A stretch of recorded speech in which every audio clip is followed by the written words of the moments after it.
Et à 7h47, votre invité, Raphaël Israël Nizan, professeur de gynécologie et fondateur du Forum européen de bioéthique. Bonjour Israël Nizan. Bonjour. Merci d'être avec nous ce matin. J'ai dit tout à l'heure que le coup de gueule du jour, c'était le vôtre. C'est plutôt un cri d'alarme, hein. Vous dites le porno détruit nos enfants. Porno, enfants, moi j'avais plutôt tendance à penser que c'était impossible dans la même phrase. C'est pas impossible. La pornographie est en stabulation libre pour nos enfants. Et si nous ne les éduquons pas à l'école, rassurez-vous, la pornographie le fait à notre place.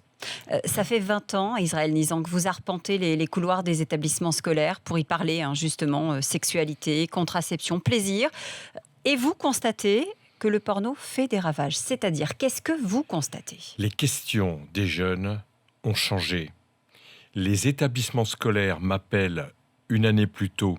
Je venais en classe de 3e. Il y en a qui me demandent de venir en 4e parce que, disent-ils, ils ont des fellations collectives dans les toilettes. Fellations collectives dans les toilettes. Oui, et vous voulez que je le répète ? C'est dramatique. Et aucun parent de notre pays n'a envie que ses enfants n'apprennent la sexualité sur ce mode-là. Or, la censure est impossible. Et d'ailleurs, je ne suis pas contre la pornographie. Que des adultes se servent de la pornographie pour leurs besoins personnels ne me choque nullement. Mais qu'on ait mis la pornographie à disposition et que des jeunes de 9-10 ans puissent consommer sans limite, avec plusieurs heures par jour, ça me choque. Ça signifie qu'on croit leur interdire l'accès à la pornographie, mais en fait, ils y ont accès libre, avec notamment l'arrivée des téléphones, des ordinateurs. Smartphones dans les cours de récréation, les parents bloquent l'Internet à la maison et se pensent à l'abri. Leurs enfants vont chez les amis, ils vont à l'école.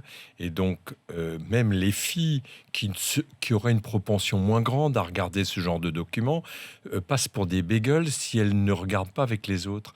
Donc, pratiquement toute une classe d'âge de 12-13 ans a déjà été confronté à des images pornographiques, ne le disent pas aux parents pour les protéger. Oui, vous dites même qu'il y a des enfants de 11 ans qui ont été exposés à ces images. 9-10 ans. 9-10 ans, et on a observé des phénomènes d'addiction. C'est-à-dire que ces images sont tellement choquantes pour les jeunes qu'il y en a qui ne peuvent plus lâcher l'image et qu'ils en consomment plusieurs heures par jour, et ce, gratuitement. Ma demande est extrêmement simple.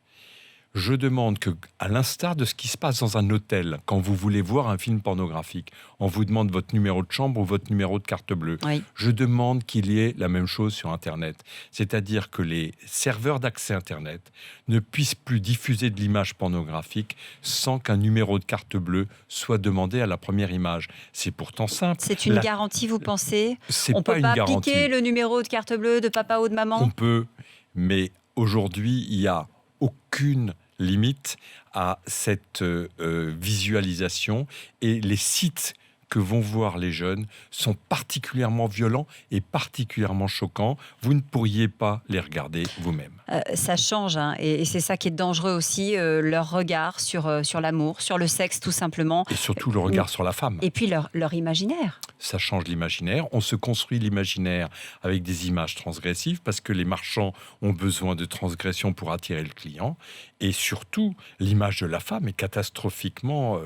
Quand je demande aux jeunes pourquoi vous regardez de la pornographie... C'est un objet, la femme est un objet. Ils me Entre disent autres. très clairement, on veut voir ce que les meufs, elles aiment. Et la pornographie a une réponse, figurez-vous. Les femmes... Et les filles, elles vous disent quoi alors ? Les filles, elles me disent, on a regardé avec tout le monde.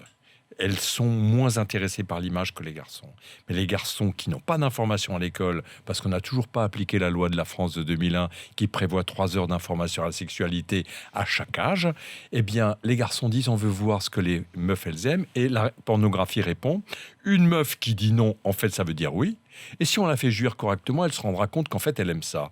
Donc, personnellement, je trouve qu'il y a un gap fantastique entre l'opinion publique, la totalité des parents de France, et ce que nous avons décidé de faire. Il faut arrêter de se mettre les mains devant les yeux et regarder les problèmes, hein, parce que ça, c'est un vrai problème d'éducation, vous avez raison de le signaler. La violence augmente, j'y vois la main de la pornographie sur les jeunes.